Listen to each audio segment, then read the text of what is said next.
Good afternoon and welcome to everybody.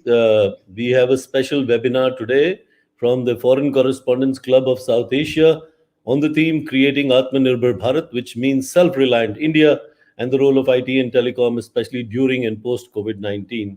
Welcome to all our bigwigs from the IT, ICT industry. It's such a pleasure to host some of the big doyens of the industry with us. I will now quickly move over to our president of the club, Mr. S. Venkat Narayan. My name is Munish Gupta and I run PIOTV. Venkat, please. Thank you, Manish.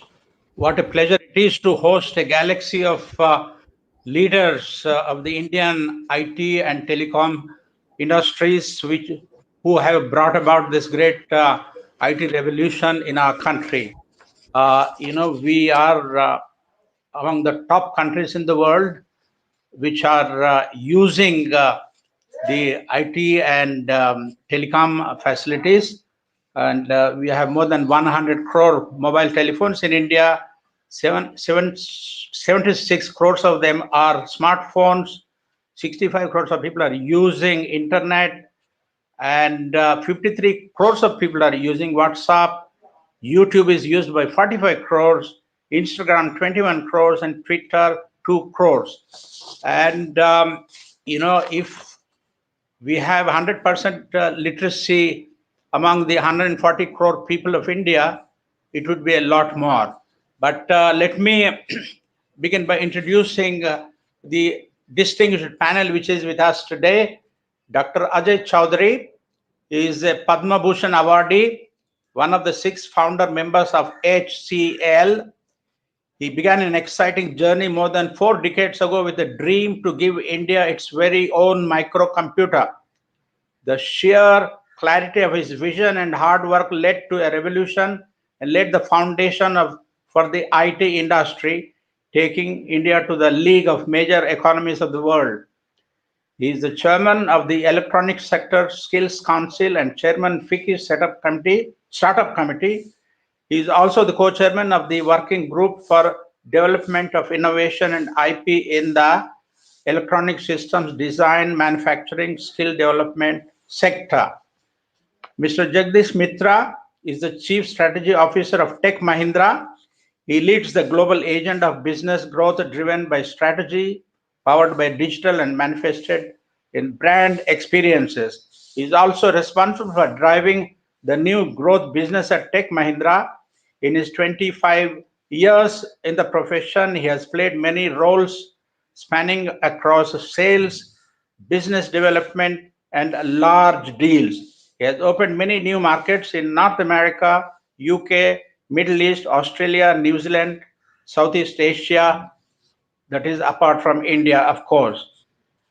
Mr. Sandeep Agarwal is the chairman of Telecom Export Promotion Council under the Telecom Ministry and the Telecom Committee Chief of the PhD Chamber of Commerce.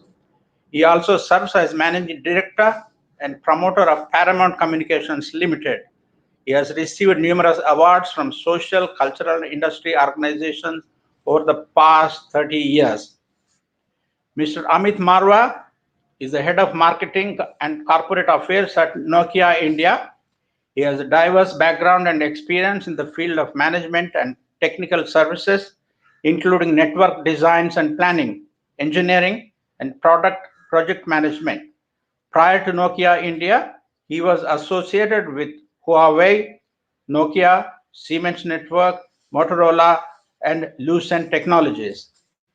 That brings us to Mr. Arvind Bali, who is the CEO of the Telecom Sector Skill Council and FICCI Startup Committee, an accomplished business leader with over 35 years of expertise in management of various business streams. Currently, he is the CEO of Telecom Sector Skill Council, a non-profit industry-driven body set up under the aegis of the National Skill Development Corporation, which strives to create a viable ecosystem for skill development and quality assurance of personnel in the telecom sector. A warm welcome to all of you, gentlemen. May I now request Mr. Dr. Ajay Chowdhury to kick off the webinar this afternoon. Thank you. Good afternoon.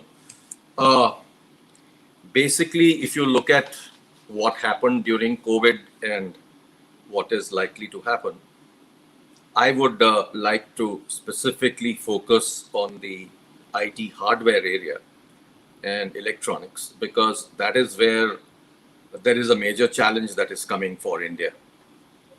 The geopolitical situation around India with China at our border and flexing its muscles is not a good situation to be in. And as and when that happened, the government responded very positively. But you know how China is, they will try all kinds of things to actually attack us in different ways. It's not just on the border. And therefore, what is very critical is that we start to look at creating Atmanirbharta in electronics. Many years ago, when I wrote the first report for the government, I had specifically mentioned that the uh, electronics bill of imports will become higher than oil. And that's really happened. And what's happening today is that we keep importing more and more electronics. Interestingly, a lot of our recommendations which our committee had made seem to have been slowly implemented but taken very, very long. But last 1 or 2 years, we've seen very good directional growth and support from the government with a lot of new policies like PLI, etc., which are going to spur phenomenal growth in electronics. So I think, yes, we have a situation where we can be getting self-sufficient, but there are many areas that are still remaining to be covered. And those need to be focused on so that we can start to look at being self-sufficient. And during COVID, you could see that it was IT and telecommunication which actually saved the day. Well, when education had to be delivered remotely, telemedicine had to be delivered remotely, e-commerce became very, very critical because people could not go out and buy things, and so on. So a lot of what was required during COVID was due to digitalization and connectivity and whole host of technologies that IT and telecom provided. So I think without that, and good news is that we created some good uh, areas where we have actually worked on very well, like Aadhaar, the payment systems, the health systems, etc., health stacks, etc. So actually, what's happened is that a lot of technology which India used to earlier give to the world has now been used in India. And now you can see for vaccination also, Indian technology is coming into its own. Thank you. Thank you very much, Dr. Chaudhary. May I now request Mr. Jagdish Mitra? Thank you, Mr. Narayanan, and thank you, Mr. Ajay Chaudhary, who's obviously a doyen of this industry, someone whom we look up to, and very, very young in our experiences compared to what he's gone through. What the opportunity I think in the post-COVID world for us is that what I think we call as the future is now. We have a term that we have coined in Tech Mahindra is called the next dot now. What we considered as the future is really 3 years ahead. What we think will happen 3 years ahead is actually happening now. And what COVID has done is improved on all three aspects of digital, which is speed and scale and scope. And we, as a member of NASSCOM's executive committee, we in NASSCOM feel very strongly about the opportunity that this has led for India. As Mr. Chaudhary said, the big thing that happened during the last 12 months is that the two industries that really shone bright were IT and telecom, which kept the business going, our digital supply chains, and so on and so forth.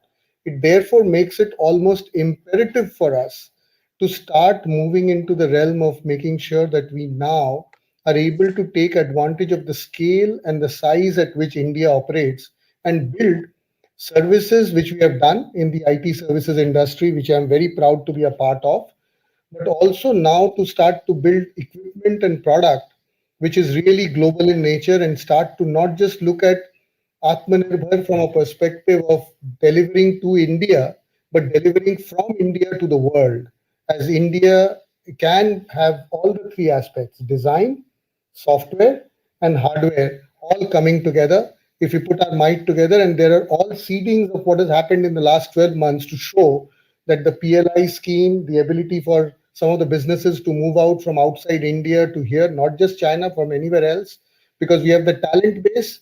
All we need to make sure is now more investment in putting together R&D and more belief in our ability to be able to build it. That's where I think the biggest opportunity lies in sort of, and that will spawn, I think, thousands and thousands of small to medium enterprises in this country. As we all know, that that's the backbone of our growth. The biggest employer after agriculture is SMEs, and if we can make sure there are thousands and thousands of SMEs that get created, it will not only create our employment, solve our employment problem, but will also create a completely, unique product set that can only be developed out of this market. Thank you, sir. Thank you, Mr. Mitra. May I now invite Mr. Sandeep Agarwal?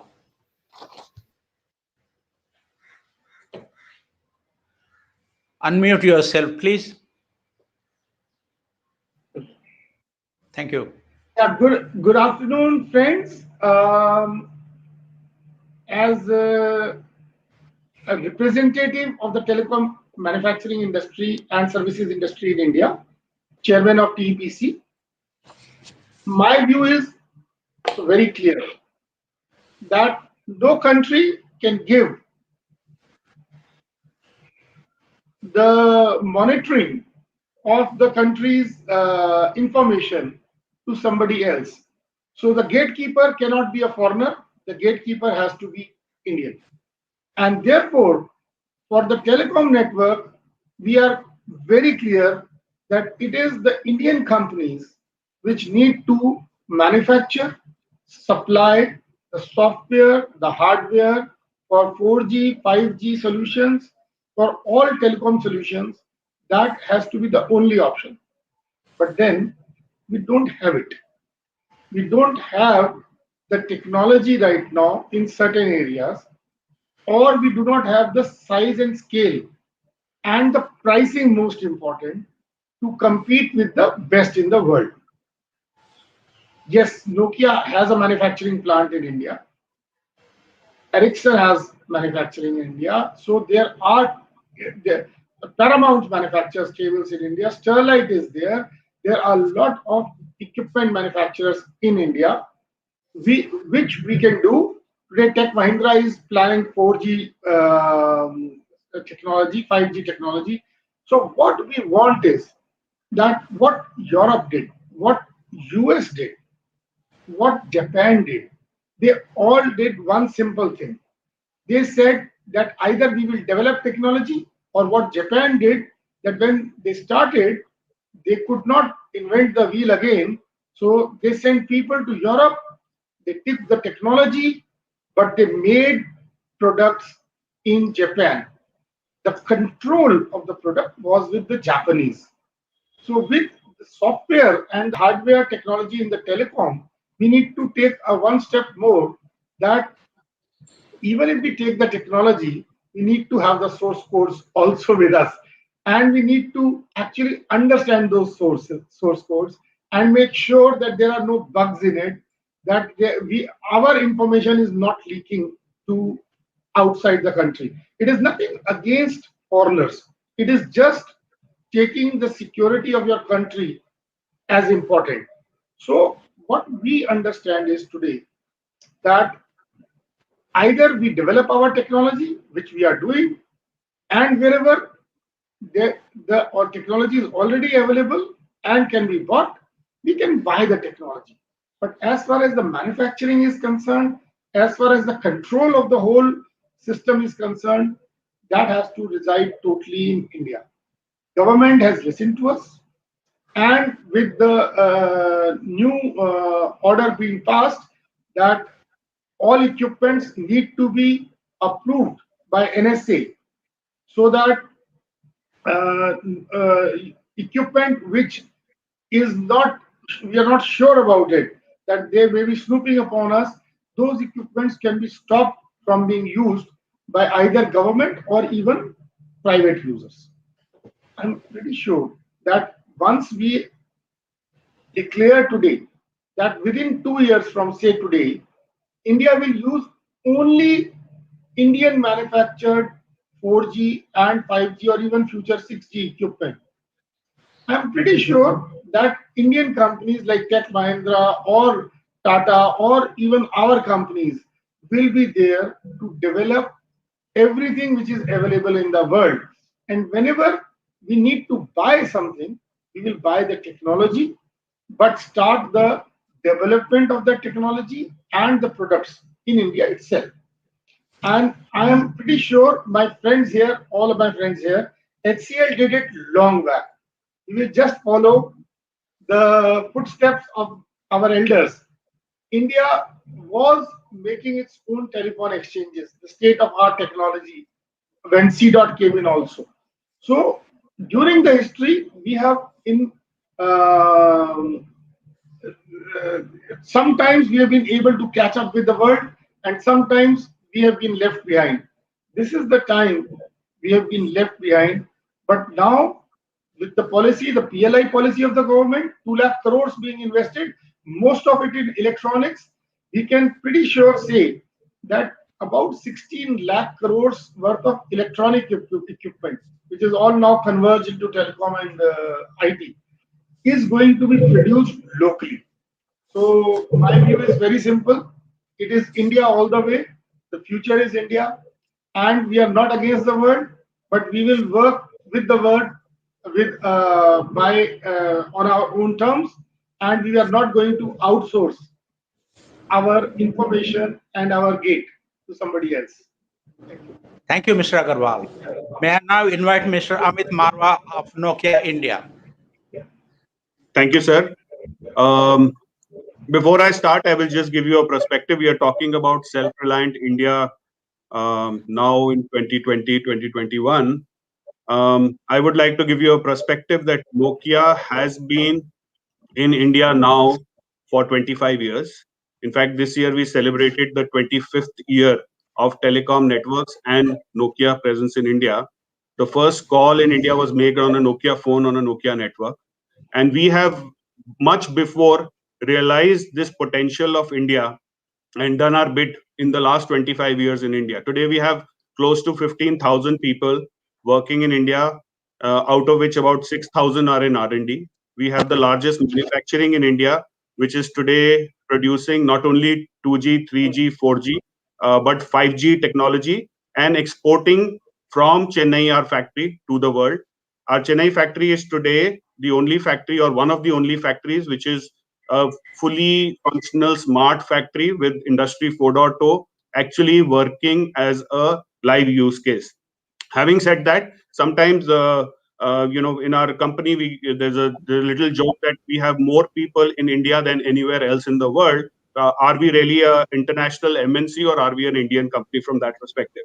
Having said that, I think we realize this dream and this opportunity in India much ahead and have done our bit. We will continue to do our bit. The PLI scheme is an extremely great initiative by the government that has been taken. I think it is one of these schemes where it is not only it's not only driven by foresight and looking at what potentially can be done, but also one scheme which has been very consultative and the first time I would say extremely positive feedback driven initiative by the government in which the voice of the industry has been heard and things have been done in that perspective. So we are extremely positive. We have already made about 600 million of investment in our Chennai factory in manufacturing in India. We would like to and continue to do more. We are evaluating the scheme as the fine print comes, and we hope that we will further be able to add value into this journey for India. Thank you very much, Mr. Marwa. May I now invite Mr. Arvind Bali? Yeah, so Atam Bharat is an initiative where I think the first time we are seeing, especially in 3.0 package, Indian government has committed almost 15% of the GDP, that is 29.87 crores, to be invested so that our country become self-reliant. And it is also something that is happening at a time when fourth industrial revolution is going on, and there is a very big paradigm shift to digital, remote working. These are the things which have happened in last just 1 or 2 years, and all that has given lead to big seven, what we talk like 5G, IoT, artificial intelligence, big data, cybersecurity. All these things are becoming very big globally.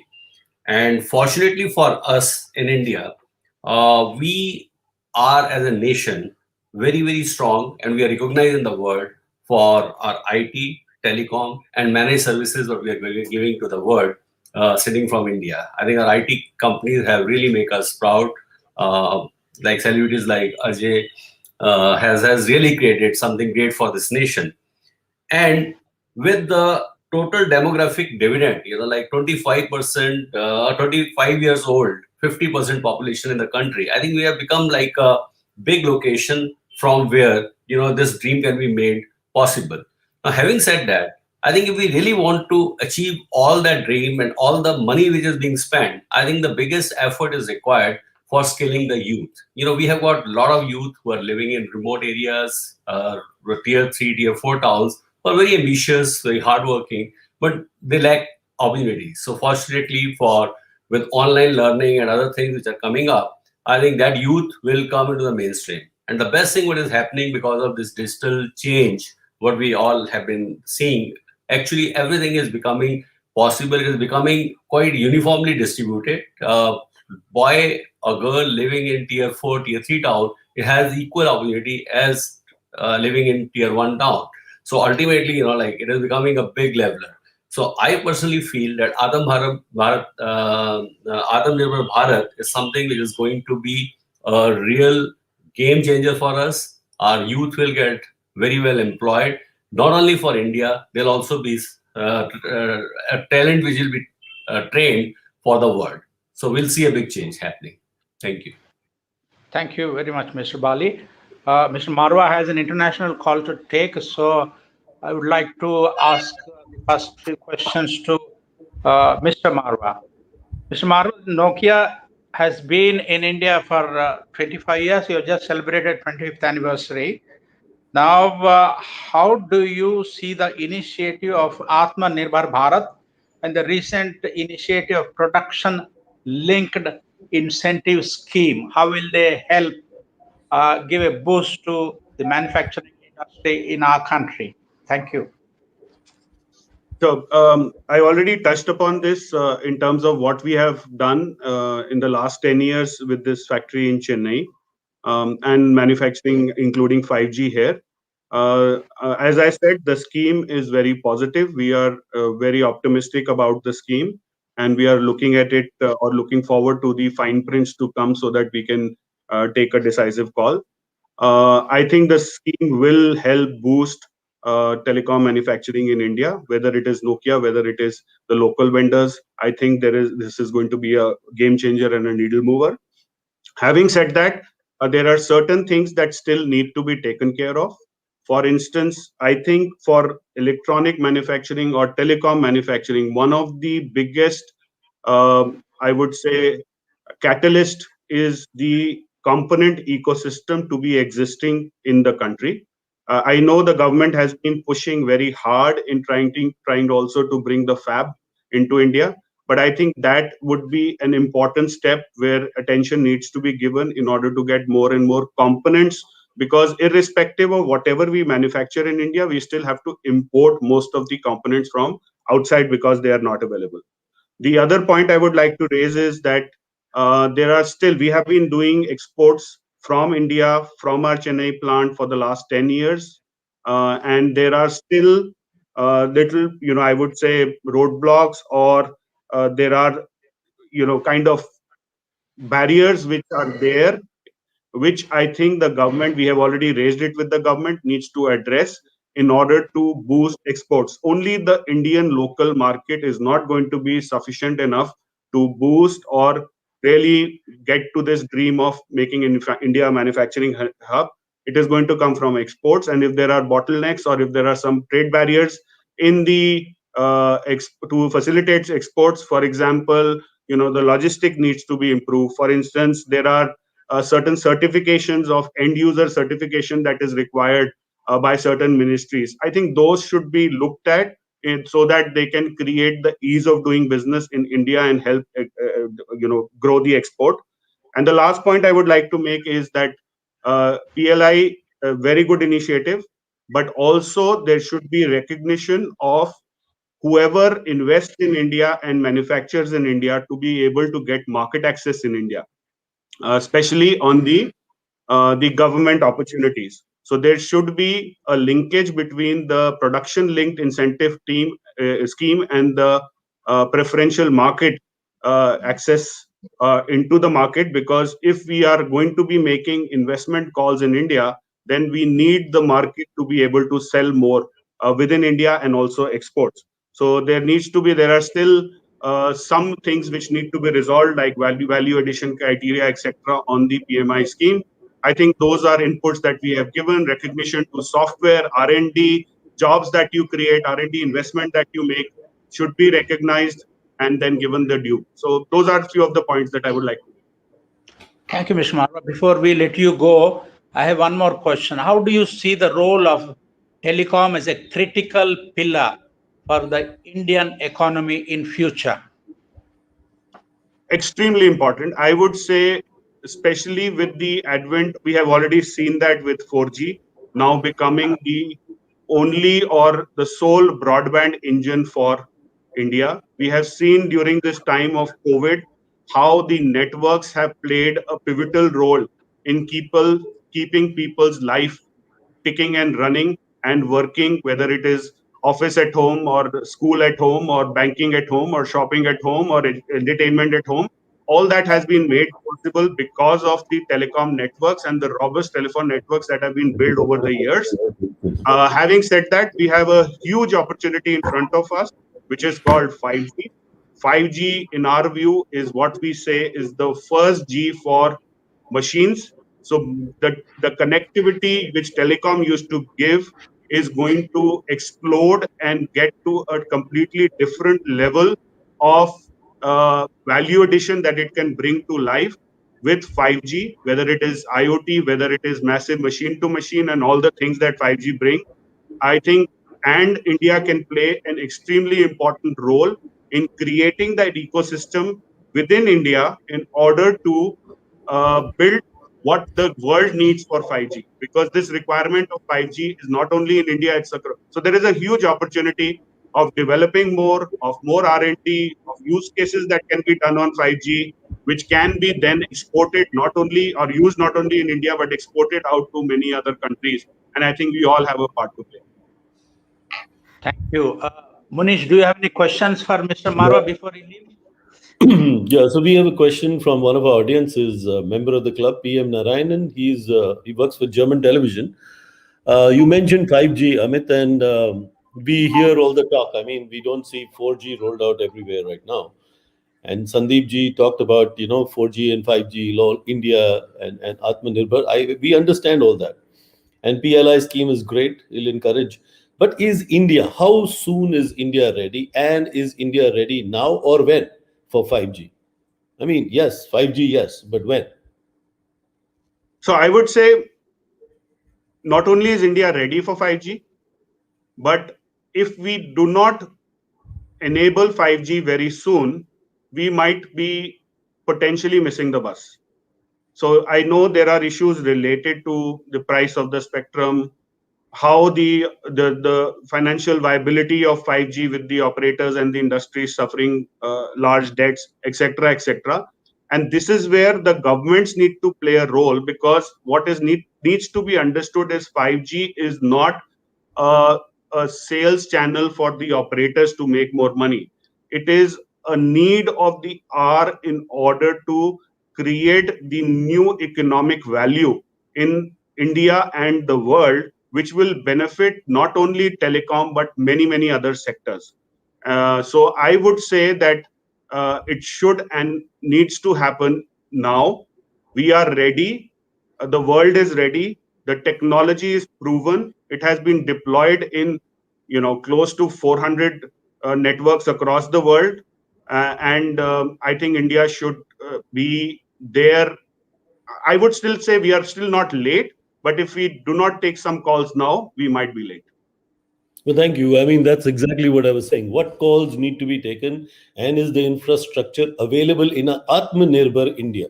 Now, remember we are talking about Atmanirbhar India, or will this have to be foreign from companies such as yours? And how eager are companies such as yours and ready to participate in this? Very short answer, because then we'll let you know go, and we have 5 other panelists to deal with. We are extremely, I told you, we are manufacturing 5G in India. So the hardware is ready. If it happens in 3 months, we can start deploying networks in 5G. On the software side, we are ready because we have the largest number of 5G development engineers sitting out of India and contributing. On the use cases, we are using our Bangalore facility and the labs in Bangalore as use case labs to actually integrate use cases with many of the local companies, including Wipro and some Tech Mahindra and other, where we are saying that come be in our lab, integrate, make new use cases, and let's take it to the market. So from all perspective, I think we are there, we are ready, and we are willing to support even the local industry in order to bring them up to the speed. But thank you. I just want a quick follow up with two people on this, with Ajay and Sandeep ji and Sandeep. He said we have the technology, we have the infrastructure, India is ready. What is going to take for it to be rolled out beyond just policy? I mean, what exactly needs to be done by the government and industry? 1, 2, 3, 4. Can you tell us a few points? Starting with Ajay and then going to Sandeep. Well, actually, as mentioned, if technology is available, all it needs is a rollout. And for that rollout, what is required is spectrum sale. And spectrum sale needs to be looked at very differently. I think for many, many years, governments have looked at spectrum as a way to make money. I think this needs to be thought of differently. I don't know whether anybody will actually think like this, but I feel very strongly that we should look at 4G, 5G, and all these connectivities actually essential infrastructure, pretty much like water. If you need water, you need telecom. If you need water, you need IT. These are few things we need to think differently. And therefore, the whole schemes like PLI, etc., that have come around to get India to manufacture and become Atmanirbhar are all there. People will have to be brought in and got to start getting this thing going. The good news is there's a lot of openness that has come into telecommunication technologies also, with Open RAN and a whole bunch of stuff that's happening there. So I think there is a great opportunity for a lot of the telecom companies to look at manufacturing locally for all of the 5G. It'll take time. It'll need concentrated effort from hardware, software, telecom companies to come together and go after making this technology happen. I think availability is not going to be that much of an issue to my mind. I think the government needs to make up its mind whether it really wants to keep on making money from spectrum sales or they want to provide infrastructure. Sandeep ji. Can you unmute yourself, Sandeep? Right. Totally agreed with Ajay ji. He has the pulse. He understands the things, and I'm sure the government will also understand his viewpoint, our viewpoint, that we need to declare broadband as a utility. Now, once we declare it as a utility, we need to ensure that it is available to everybody. Now, rolling out would require in India additional 200 crore fiber kilometer to be installed. then maybe 10 to 20 times more towers need to be installed. Maybe in the 5G, the towers, it is just the name is the tower, but we would be having those routers in your home, which will be acting like the tower for our home. Every room will have a router, and there is a lot and lot of equipment which is need to be bought, needs to be installed. It's a huge investment, and there's a huge opportunity. For Nokia, I would believe it is the biggest opportunity. They have already invested in India. They have equipments manufactured in India. So there is no issues. They will be the one of the biggest beneficiaries out of it. But we need to understand in India, it is very expensive. The money is very expensive. So an Indian company, especially who will need to develop its own technology, the cost of development of that is very heavy because the interest cost on it is very heavy.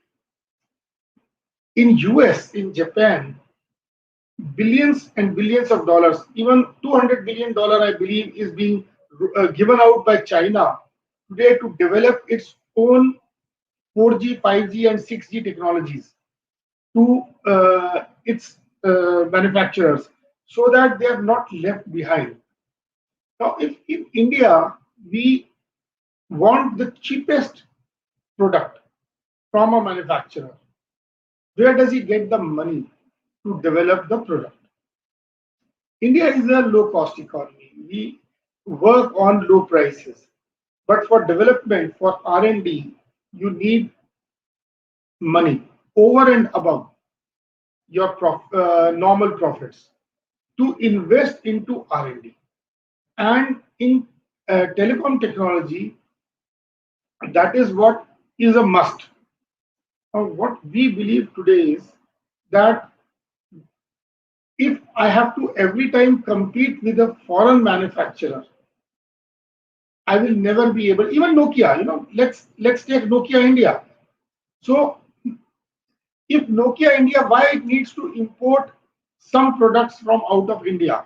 The reason is that they can be cheaply produced in those countries rather than being in India. But if it is made important that only made in India product will be brought, then Nokia will very happily start manufacturing those products in India. As far as the technology for that is, the software for that is concerned, I believe most of it is already being developed in India only. So it will be quite simple. And for Indian manufacturing companies like us, or Sterlite, or many other companies who are members of TEPC and PSD, we can always tell you this, that there is no problem. Whatever those companies want is just a level playing field. And a level playing field will only entail that my costs are paid to me. Sandeep ji, let me shift a little bit. Let me shift a little bit. You see, India is we all know that in the next few days, if not a week or so, India will amend telecom licensing norms to incorporate what is being said guidelines of National Security Directive controlling who brings in networks and equipment, and it will not come from non-friendly countries. Now we know that, let us say, one of the targets is Huawei of China. My question is, and somebody, I think it was Amit who raised this issue earlier, of saying that trade barriers, etc., will become. My question is to Jagdish. Leader Tech Mahindra is a leader in the industry. First of all, I kind of agree with what Ajay ji said and Sandeep said about 5G and certain things have to be done. But more importantly, can India make itself so closed to say Atmanirbharta will mean you must only manufacture here, components manufacture here? Would it not scare people? And do you think countries like America, which have been already at loggerheads with India on trade barriers, will accept that? So that's my question to Jagdish, and maybe you want to answer that later also. I see a hand raised from Arvind. Jagdish, unmute yourself, please. Sorry. So Manish, I think very interesting question. But I think first of all, we have to understand the sensitivity and the scope of two aspects here. The opportunity that business has for what can be done in India, considering the growth and the still the huge amount of broadband penetration, the huge amount of 5G that can be delivered. And I think it's really not suggesting that when you are building in India, the doesn't stop a multinational like what Amit mentioned or any other people, anyone to mention to come and do business in India. It only encourages people to increase the talent base, to reuse the talent base, reuse the technology component, and help build some of the aspects where I think the security aspects of the country's ability to use products is a lot more in control. And no one could have shown it better than what happened during COVID. If your supply chain for any of this, and more, mind you, more and more what we saw in during COVID is only going to get accentuated. We are not going to have a situation where any product, any industry, any business is not digitally relevant and does not rely on digital supply chains to supply.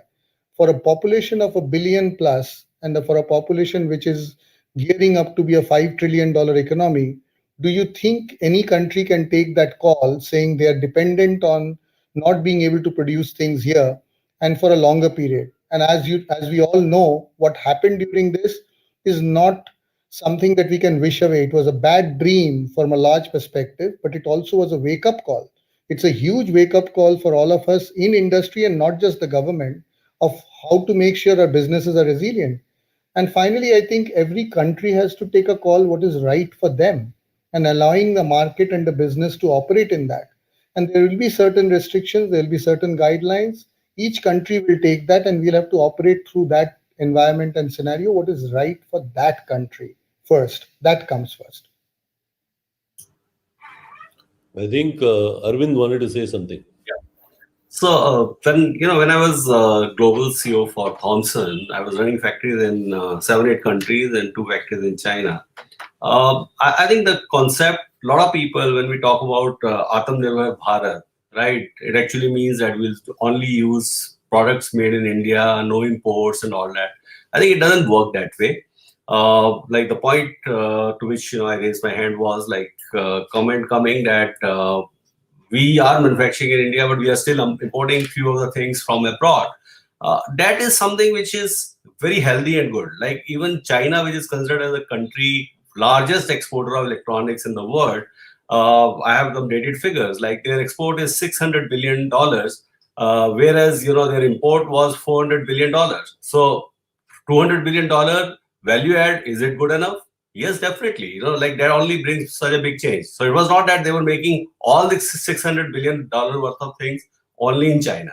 So we should also be considering that. And also, dependence, it should not be only about the product. It is also software. It is also the services, like the people. Like, for example, sometime, you buy a technology and all your life you are dependent on that expert sitting somewhere abroad.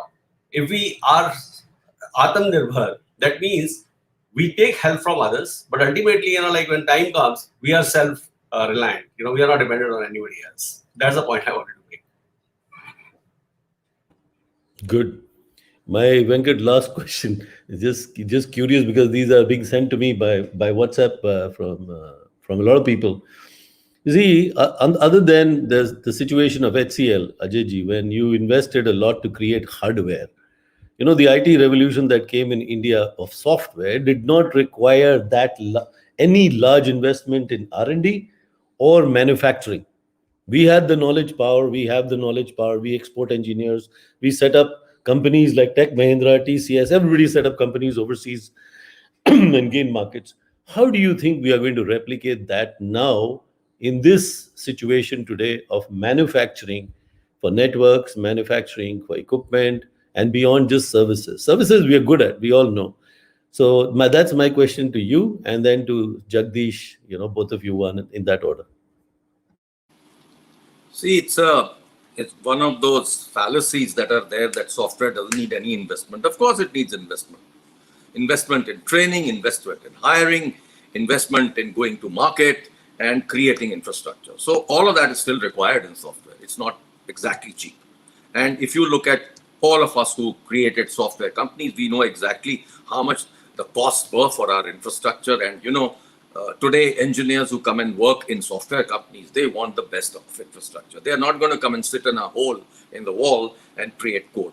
So let's be clear about that also, that yes, it just didn't need manpower. It needed a lot more than manpower. And just the cost of going to market is not cheap at all. You want to set up offices in 40, 50 countries, the way HCL has done, and you have salespeople who are hired at salaries anywhere between 100,000, 200,000 to 300,000 average. You're not going to be able to get the costs down in any manner. And if you try and pay $20,000, $30,000 for salespeople, you're not going to get them. So I think that's the key point we need to understand. However, yes, you're right, the investments are a whole lot lower. But in the case of hardware and IT and hardware and electronics and telecommunication hardware, if you look at all of this, yes, the initial investments are there. And they will be required and they will be made. I think the PLI provides, the reason why PLI has come is because there are certain areas where India's cost of manufacturing is too high. And the cost of finance, cost of logistics, and whole of those issues were looked at when the PLI figure was calculated for every product.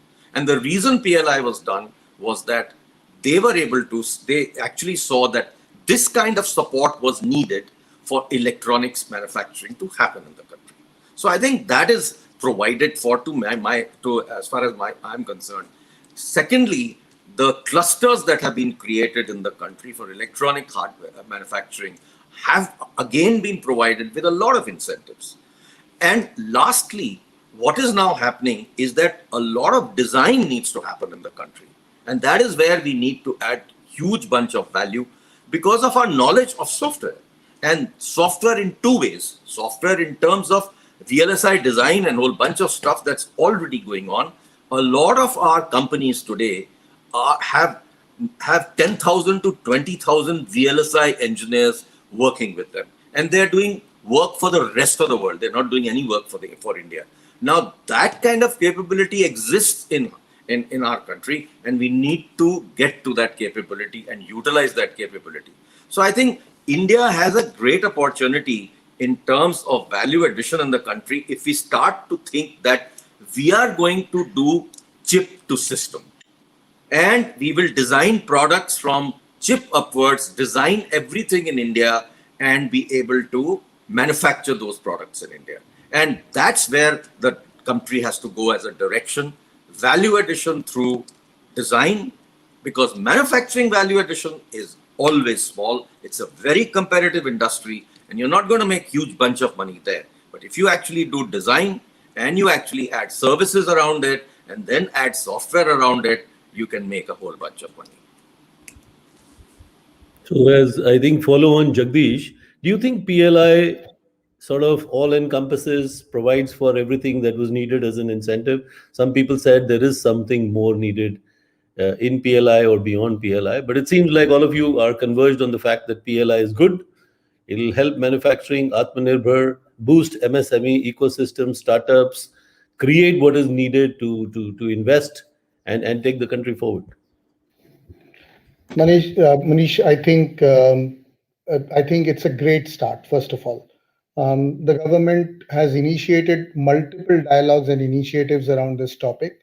One is PLI's actual action on the ground of increasing the scope of what PLI converts or allows. Second thing that it allows you to do is that it actually makes sure that there is a huge dialogue within the PSA office, within all the groups, whether it is NASSCOM or FICCI or CII, of increasing the R&D quotient of it to what Mr. Ajay Chaudhary was saying. We've done it. We've done investments in software. We've done investments in hardware. They didn't happen overnight just like that. I think the ability now, which I strongly feel that we are at the cusp of, is two things. In the beginning, I mentioned one, there is no such thing as hardware product anymore. you are seeing that the telecom equipment has more software. The car has more software than hardware, is proven to us, which is probably the biggest hardware imagination that we could have ever thought of. Now RANs and SRANs and multiple such the critical equipments in the telecom network are all primarily software and hardware combined in a mesh. You can't do without it. The design element of it is an important part of that, both in software design, service design, as well as the hardware design of the product. Public sector in terms of policies like PLI and a long-term view of life. You can't have this saying 3-4 years and then for whatever reason the election term and the politics of it changes, then we changed it. It will not work. It's a long-term investment that you need to put together, because fab factories and semiconductor factories don't get done with the kind of investment that we do for smaller bits. So it has to be a long-term goal. It has to be somehow embedded into our policies that you can't take it away. Then you are talking. Then you are talking about making sure that this is on for a longer period, for 10, 12 years, because that's where the future is. So I personally feel it's a great start, but it has long way to go for all of us to make sure that this is a commitment and an investment from both sides to make it happen. And that somehow has to get embedded into our policies for a longer period. May I mention a point, Munish? Please go ahead. See, we've come across this discussion many times. Should we have semiconductor manufacturing in India or not? I don't think we have an option. Reason for it is that if we look at the geopolitical situation, and if we start to think that every hardware that comes to India from China could have a backdoor or a spyware installed, then do we have a choice? Recently, you saw what happened when our infrastructure on ports and power grids was attacked. So I think we need to think very differently. We need to have a semiconductor industry here two ways. Number one, we need to have ATMPs, which are the packaging piece, and we need to have a proper foundry.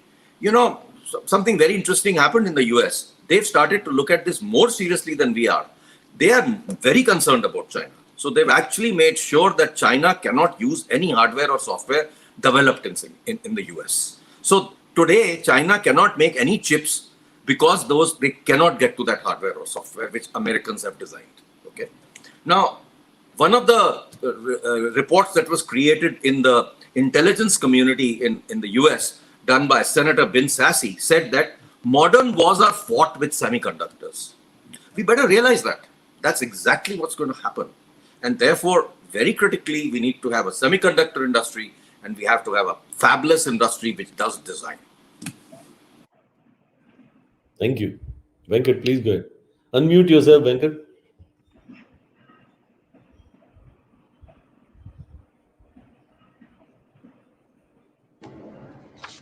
Dr. Chaudhary, you made an interesting point that, spectrum sale, the government is looking at it as a money-making proposition.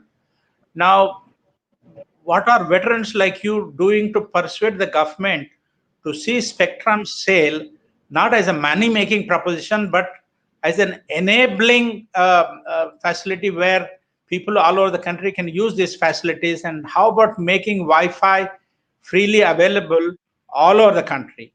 And the PLI seems to have attracted quite a bit of attention. Several companies are coming forward.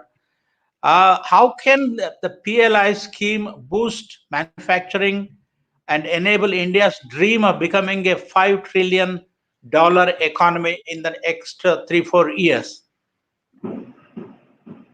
Let me start with PLI, because PLI was originally thought of in electronics. And I was pretty much involved in a whole bunch of discussions that happened over the years. It started with our recommendations in 2009, then went into phased manufacturing, and then went into PLI.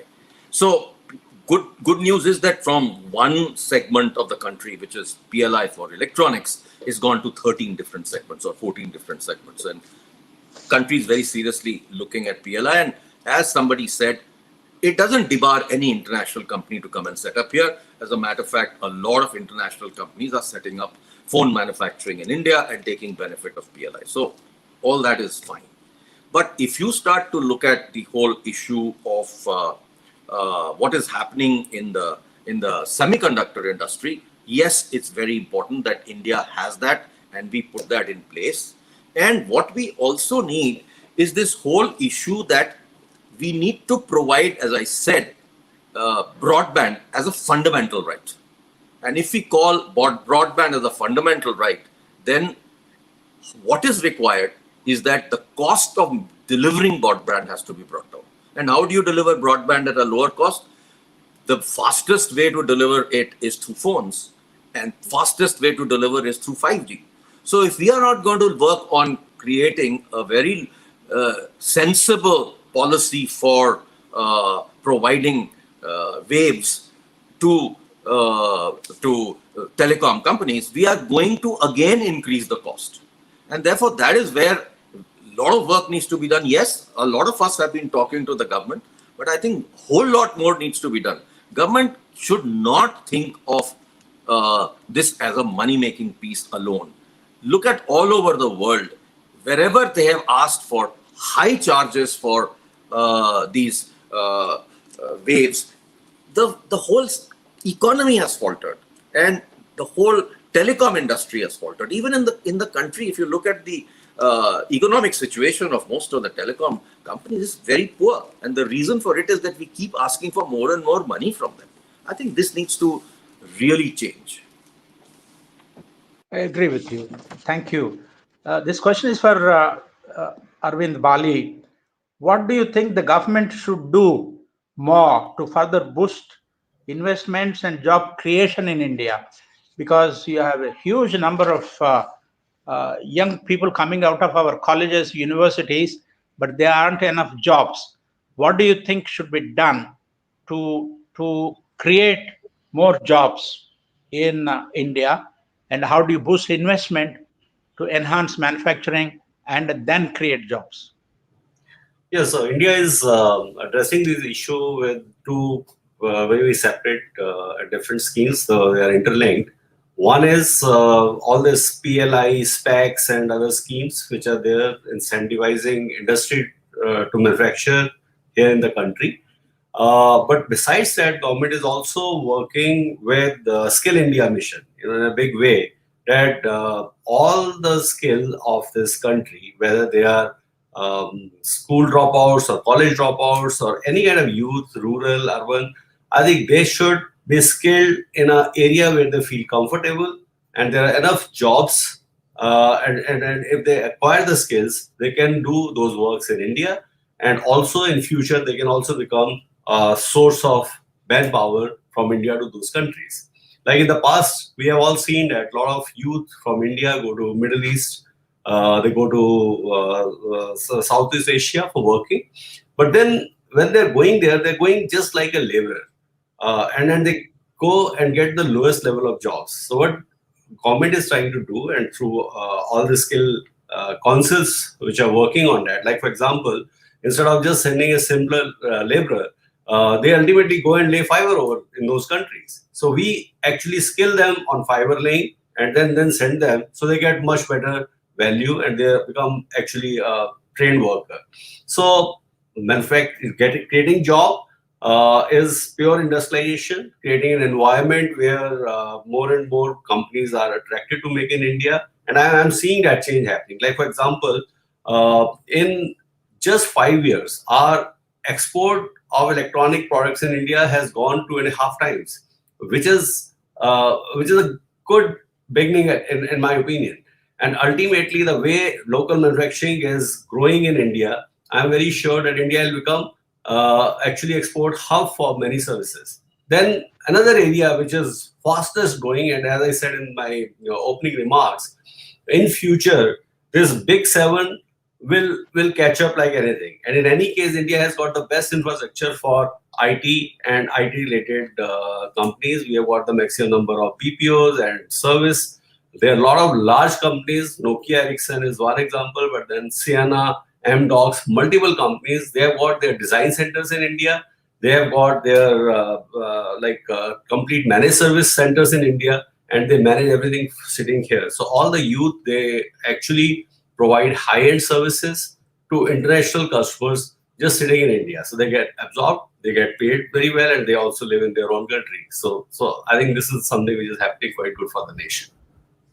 Thank you, Mr. Bali. Munish, you have a couple of follow-up questions, you say. Yeah, jobs and creating skilled jobs are critical for any country, and particularly a country of the size of India, with a population that grows at the seams almost every year. So, how much is this scheme? Has anybody made an estimate? Amongst you, particularly you, as as the sector skill council, how many jobs is this PLI scheme over what period of time? The $520 billion that's going to come added in because of the scheme. How many jobs do you expect to create every year? Just I think some of us as media people would like to get some numbers or statistics. We always go by statistics, so this is a question being asked. And my next question to you is to Sandeep will be that what will be TPC's role in working with the sector skill councils and creating those jobs? How do you have a pathway? Go ahead, Arvind. Yeah, so as far as PLI scheme related to hardware, electronic, handsets, and all these things put together, I think the estimate is almost creating 1 million jobs in a very short time. And we are expected to really skill youth in those levels. In the past, in those sectors, we were doing around 1 lakh or 1.5 lakhs, which is now grow to almost 500,000 in 2 years' time. That is the number, we'll be skilling, and ultimately we are going to provide that. Other thing, which I find that manufacturing jobs is one part, because now what is happening is that most of the manufacturing is also becoming automated with Industry 4.0. Lot of jobs which will get created around digital. All these big 7 things that we are talking, 5G, IoT, artificial intelligence, big data. And for that, India has got its own unique strength. And I feel that those jobs will be very precious, very good, and really will change the overall scenario of Indian youth in the world. Sandeep? It is on the. Can I have the question again, please? Sorry. I said this PLI scheme as an impetus to industry. How is it going to keep? I mean, how many jobs do you think it's going to create? And as far as TEPC is concerned, your members, I mean, what do you expect happening in your industry with vis-a-vis job creation? See, what I believe is that the anything to do with electronic. So there are 3 schemes. If I say mobile phone and components, IT hardware, telecom, they together come to around 56,000 crores worth of incentive, which shall be given to the industry. Industry would be investing about 20 to 30,000 crores in this. And there is a production capability of 16 lakh crores, what I believe, in the electronic equipments. So taken together, numbers we have not really calculated, but the direct numbers may be limited to a few lakhs only. But the indirect benefit is very, very high, because whenever components are made, whenever the whole chain is manufactured locally, then there is transportation involved, there is services involved, and all these taken together will make India into a $1 trillion digital economy. And I would say that it would be soaking up at least 15% of our workforce when it is completed.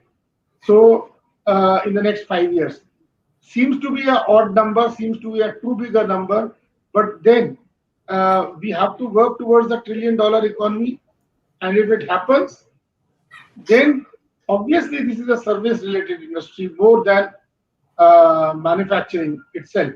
So as our friends here have also said, so I'm pretty sure that this whole economy will have a huge benefit. The employment benefit will be there, and buying equipment from abroad is the reason that Indian people are not having jobs today. So we are pretty sure that these lakhs number which have come from the government itself, that PLI scheme is going to add, I'll tell you how much, 2 lakh jobs in the mobile phone sector. Yes, directly it is 2 lakh jobs, but indirectly it is much, much more. In the telecom sector, maybe less than a lakh jobs directly, but indirectly there is 10 times more benefit. So that's what I think. Okay, my last comments. It seems from what everybody has shared with us today on the subject of Atmanirbhar Bharat, the role of IT and telecom, especially during and post COVID 19, it seems all of you indicate that India will have a huge role to play in the world, in the new order, in both IT and telecom. I get the sense, and I think PLI will serve as a great incentive to move in that direction. Um, it also seems that you all agree that India is ready with technology and possibly with infrastructure. Of course, needs some more impetus and encouragement from the government. But we won't get delayed in deploying 5G, and it won't become expensive for us, even if we have these policies which will put out some people from not coming to India. So, am I correct? Just a quick one liner from each one of the four of you. Start with Ajay. I don't think anybody is going to feel that they should not come to India, because the key reason for coming to India is the large size of the market. And if you manufacture in India, the benefit is that you are going to get that market, number one. And number two, with the kind of capability and skills that India has in manufacturing, in software, in design, a mix of these three is not available pretty much anywhere. I mean, you look at China, yes, they have it. But does Vietnam have it? No. So therefore, India is the only alternative to China today. And therefore, I think most global companies would welcome the policies that we have created in PLI, and they will come to India. There is no real barrier for them to come and set up here. We would like to see them come and design and manufacture in India and export to the world. I think that is what we really want to look forward to. Thank you, Jagdish. Well, I think the opportunity is tremendous for the market here, and I think that can't be ignored. What will help, I think, rather than looking at it as almost a counter term for saying what will stop people for coming to India, I think it will attract people to come to India. It will attract people to come and leverage the talent. It will attract people to make in India, sell and export from India to the world, and make this the hub for their some of their R&D. We don't need it to be just a skill base, but a base where you're actually innovating and creating stuff here. And tremendous potential for doing that. So I don't know why people are considering it to be a deterrent. It's probably the mindset needs to change and say this is an opportunity to welcome people to come and do more and leverage and it's true for Indian companies, it's true for multinationals. Well, no, I don't think anybody looks at it as a deterrent, Jagdish, just to correct the record. It's just that we need to know what you guys think and what's going to happen based on, it's one thing to hear a policy. It's another thing to hear praise and accolades on the policies. And it's quite another to start to get the numbers and a pathway as to how we are going to start to achieve as a result of those policies. So I think that's the discussion we wanted to have, and that's something we've had with you guys. Moving on to Arvind on the same question, quick ones. Yeah, so by Atam Bharat, we are not actually meaning that we are creating a wall that nobody will supply anything to India. Actually, world community looks forward to those countries where the industrial growth is happening, where the biggest growth is happening, and because of these schemes, biggest growth will happen in India, and all these people will rather be coming to India. And as I said earlier, like if you want to become a real manufacturing hub, you need to import a lot of things from advanced countries, different countries who have got different strengths in different areas. And the other reason, like all these people will still be coming to India is that India has got such a big youth talent in this country. And this youth will be actually serving even those nations. And they will be coming to India to really get the best use from those skilled youth in our country. So, Sandeep ji, you have answered those questions before, but one last time. I know that TEPC lobbied to keep some countries out of India in manufacturing sector, not for any other reason, but you want the country and companies to be competitive. But you now expect with the level playing field that we will not be delayed and it will not become expensive to roll out 5G. Just wanted from you as TEPC. So I'll give you a different perspective also. No, The no, give me point. an answer to what I am asking, Sandeep ji. A little bit of a straight question. Do you No, no, think I'm telling you, when we say it will be delayed, now do we have the infrastructure available to roll 5G? India requires to, as I said, India requires to put 200 crore fiber kilometers, 2 billion fiber kilometers more to be installed to be really on par with China, Japan, US, or Korea. So if we do not have that infrastructure in place, it is going to take minimum 10 years for that infrastructure to be in place. So even if we have 5G, it will be in very small patches in some cities. That's all. It won't be an all India rollout. So when we say we will be delayed, now we will be delayed not because we will not be manufacturing those products in India. We will be delayed because we do not have the infrastructure in place right now. So I am pretty sure that they will go together. The infrastructure will come, and therefore the delay will not happen in way of the whenever infrastructure is available, we will be ready for the 5G rollout. That's my view. Thanks, Venkat. I'm done. Okay, go ahead, Ajay. Please unmute. Sandeep, one interesting thing that is definitely likely to happen is an alternate fiber. And you know that radio has done that in certain smaller areas. But some modern products that I have recently come across are talking about 1 to 3, 1 to 5 type of single radios communicating to 5 other radios. So what is going to happen is that newer technologies will come and you will see definite 30 to 40% of the fiber requirements might go away if we go for a fast rollout of radio-based technology. So I think these kind of changes are likely to come up, which will help us to move faster. I've actually seen an Indian product that exactly does this. Great, sir. Great. That would be great. But the point again remains is even those products will need to be installed. Of course. Of course. So it is going to take time. We have not even installed 4G. We are on a 3.5G today, I really understand. speaking. So You yeah, give it's good media to talk person about something to something think which about. you don't have. But you don't have, how will you have it? You need to have the infrastructure first. Okay, the headline for tomorrow is 3.5G is in India. We're waiting for 4G and 5G.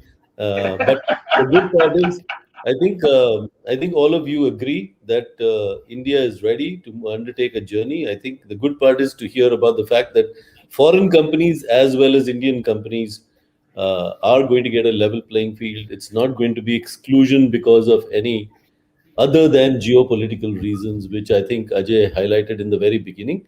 But economy and economic reasons do prevail when things. I do want to make a point that when I first moved to America, I saw that it had a huge investment in precision machine tooling, which creates the environment, the ecosystem that you need to make components.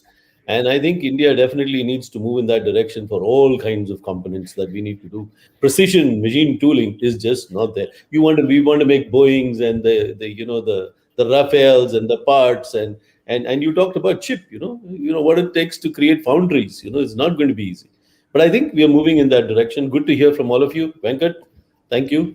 I think what the Atma Nirbhar Bharat doesn't really mean that India is erecting the Indian equivalent of the Great Wall of China, but anybody who wants to do business within India is welcome. I want to conclude, but before that, I want to ask a question, Ajay ji, being the senior most among all of us. what would you do? What are the three things you would do if you are the Prime Minister of India to, to speed up the GDP growth, to $5 trillion in 4 years from now, and 10 trillion by 2030? Oh God, I don't want to be the Prime Minister of India. That is a very tough job. I'm not an economist, so I don't think I can answer that question really well. But I think we are on track to do hugely better because one thing definitely the government has realized, that manufacturing has to be really made to happen. We just can't keep away from it. We just can't be a services country. And services itself is something that we must look at exporting in a huge way globally. We have only done it in software and some areas. We can do that in all kinds of areas. And when we look at skills, you look at the opportunities that are going to be there in various countries like Europe, where you have aging populations, and Japan, where you have aging populations, and they will need more and more people. So skilled people from India is going to be a huge piece, which the Prime Minister has very clearly realized when he initially announced Skill India. So I think there are certain pieces that are coming into place for the growth of the country and the GDP growth. And I think what is needed is more and more reforms as we go forward. We need to continue to go private. We can't be sitting with government organizations. And I think there again, the government is seriously looking at privatizing a whole bunch of things. Reforms and privatization and opening up more and more is going to, and adding manufacturing. I think those are the kind of things that are required. But I would leave it to economists to give you a much better fix than this. Thank you very much. It's been a pleasure listening to all of you gentlemen. Ajay ji and Mr. Bali and Sandeep and Jagdish, what a pleasure it has been hosting you. We look forward to having you with us in the Foreign Correspondents Club whenever you find time to visit us. We will now start doing things, in a physical form in our auditorium. And thank you for spending this time and educating us about what Atmanirbhar Bharat Abhiyan is all about. Thank you so very much. Have a pleasant evening. Bye-bye for now, gentlemen. Thank It you. was a pleasure Thank to you. be here. Thank you. Thank you, everybody. To talk to all the correspondents and tell them about what we think Atmanirbhar should be. Thank you. Absolutely. It's been a pleasure. Thank you.